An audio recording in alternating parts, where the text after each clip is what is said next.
Bible quiz number 7. దేవుడు ఎన్నో దినాన్ని విశ్రమించారు. 7వ దినమును విశ్రమించారు. దేవుడు నోవాహుకు 7 జతల జంతువులను ఓడలోనికి ఎందుకు తీసుకురమ్మన్నాడు? సంతతిని జీవంతో కాపాడడానికి. ఫరో కల్లో వచ్చిన 7 మంచి ఆవులు, 7 చిక్కిపోయిన ఆవులు వేటికి సూచన? సమృద్ధి గల 7 సంవత్సరాలకి, కరువు గల 7 సంవత్సరాలకి సూచన.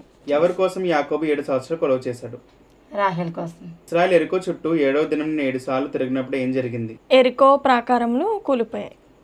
ఏలియా తన సేవకుని సముద్రం వైపు 7 సార్లు చూడమని పంపిన తర్వాత ఏం కనబడింది?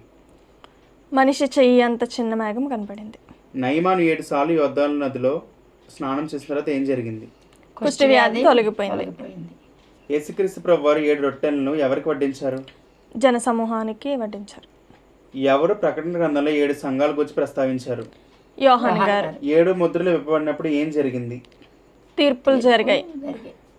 7 ముద్రలో ఉన్న గ్రంథాన్ని ఎవరు విప్పగలిగారు? దీనికి ఆన్సర్ కామెంట్లో పెట్టండి.